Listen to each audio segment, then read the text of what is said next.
هنعمل مع بعض النهارده طريقة الجلاش هنعمل النهاردة بوصفة حلوة قوي هتعجبكم. هنعمله بطريقة بقى مختلفة عن الجلاش اللي هو المربعات العادي التقليدي. هنعمل جلاش حلويات بطريقة سهلة وبسيطة. يا رب لو أول مرة تشوفي القناة مش تنسي تشتركي في القناة وتفعلي الجرس عشان يوصلك كل جديد.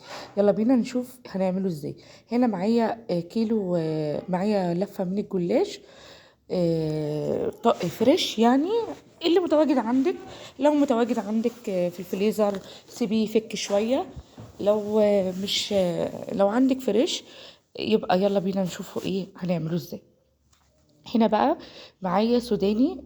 الحشوة دي بقى بتاعتك انتي اللي موجودة عندك، اي مكسرات موجودة عندك. انا النهاردة هعمله معايا السوداني وجوز الهند، وعملت الشربات وجهزته، ومعايا معلقتين من عسل الجلوكوز. هنا بقى هبدأ اخد ورقتين بورقتين، وهبدأ اعملهم، بس هلفه كده بالطول عشان اعرف اتحكم فيه، لان هو هنا كده بالعرض. الشربات جاهز ومعلقتين العسل الجلوكوز، وهبدأ بقى إيه نشتغل فيه ونشوف هنعمله ازاي. سهل وبسيط وسريع، ما بياخدش معاكي وقت، وبيطلع مقرمش وحلو. جربوه هيعجبكم ان شاء الله. انا عملته في القناة قبل كده، عملته حلو وحادق، وهنا بعمله معاكم برضو تاني للناس اللي مش شافته. هنا معايا ورقتين اهوت عدلته زي ما قلت لكم، وهمسك ورقتين ورقتين وهبدا. عايزه تعمليه ورقه واحده برضو يبقى يعني انا مكبراه شويه. لو انت عايزه تعمليه صغير يعني تصغريه، يبقى الرول صغير، اعمليه ورقه واحده.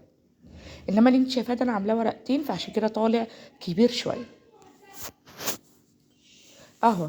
هنا بقى همسك الورقتين اهمت، وهبدأ اجيب معايا الحشوة بتاعته.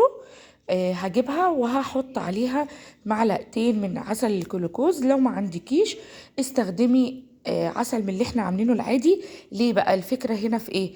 عشان يمسك في بعضه لما تيجي تحطيه. الحركة دي حلوة قوي اهو. معلقتين العسل الجلوكوز، لو ما عندكيش حطي بالشربات العادي اللي انت عاملاه، بحيث ان هو كل الخلطة تمسك في بعضيها. لما نيجي نحطها في الرول تبقى متماسكة معانا. لما نيجي نحطه في الصينية ما يقعش مننا من الصينية، يبقى متماسك جوه في ورقة الجلاش، وما يقعش ولا من هنا ولا من هنا. هي دي الفكرة بس مش اكتر. قلبتهم كويس جدا مع بعض، وهبدأ بقى ايه انزل بيهم على الورقة. ولا هتديني الورقة سمنة ولا زيت ولا اي حاجة. هتشوفي في الاخر احنا هنحط عليها السمنة في الاخر، يعني مش هنعمل ورقة ورقة ولا اي حاجة، هنحط السمنة في الاخر اهو.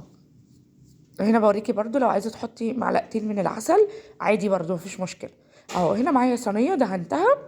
انا هنا ما كانش عندي سمنه بلدي ولا كان عندي زبده، فجبت لا كان عندي زبده. حطيت حته زبده على مع قشطه، لان القشطه بتبقى جميله جدا في الجلاش. جربوه وهيعجبكم. حلو قوي، بتديله كده نفس حلو وطعم حلو. طبعا القشطه هي زي السمنه البلدي اهو.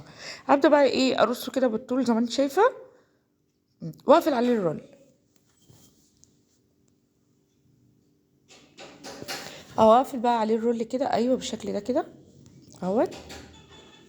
وابدا احطه في الصينيه. ما عندك بقى الصينيه بتاعتك صاج ايا كان، بس لازم يكون مربع عشان الرول ده بيبقى عايز حاجه مربعه مش عايز حاجه مدوره. وهعمل برضو تاني ليكي ورقه عشان تشوفيها تانية. ورقتين اهمت زي ما قلت لك. برضو لو عايز تعملي ورقه برضو بتبقى حلوه جدا، الورقه بيبقى صغير كده وجميل اهو. انا خلاص بقى خلصت كل الكميه بتاعتي اهي بالشكل ده كده. ما تضغطيش عليه قوي يعني، خليه ايه مهوي شويه اهو. اهو رصه بقى في الصينيه، وهنبدا نقطعه. لازم نقطعه قبل ما يدخل الفرن. اه خلصت كل الكميه اهيت اهو. انا بحاول اسرع الفيديو شويه عشان ما اطولش عليكم، عشان ما تزهقوش اهو. انا نلف بقى ايه الرول كده اهو بالشكل ده.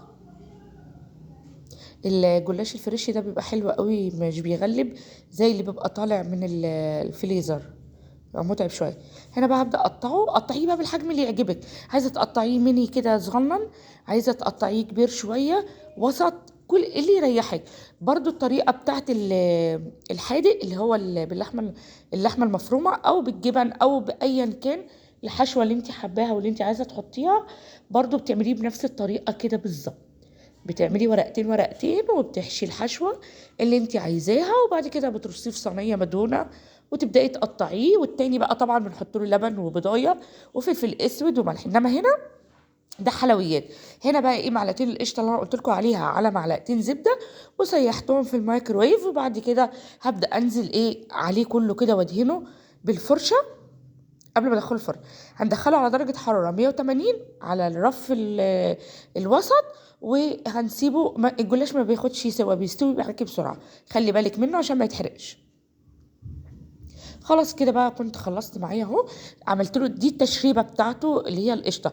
عندك سمنه بلدي، عندك زبده، زي ما تحبي، بس دي تكايه حلوه قوي القشطه، بتخليه كده جميل.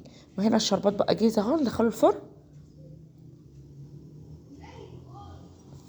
اهو. بعد ما طلعته بقى من الفرن خد الوش الجلد الجميل، خد اللون الذهبي الحلو ده. هبدا بقى ايه انزل عليه بالشربات. الشربات معايا بارد والجلاش لسه طالع طبعا سخن. هسقيه بقى كله كده، بس كده خلاص، خدش مننا حاجه في ثواني. اي حاجه حلوه كده في الشتاء تعمليها سريعه كده واحنا ايه قاعدين اهو. خلاص بقى الجلاش كده بعد ما خلص، بصوا مستوي حلو ازاي. كمان الكاميرا ظلموه على فكره، هو في الحقيقه لونه ذهبي وذهبي فاتح حلو قوي. بس الكاميرا يعني الاضاءه عندي مش كانت متظبطه شويه اهو. بصوا ما اتحرقش ولا حاجه، ده هو محمر، بس ما اعرفش الاضاءه كانت مطلعه كده اهو. كده خلاص الجلاش بتاعنا خلص. يا رب الفيديو يكون عجبكم.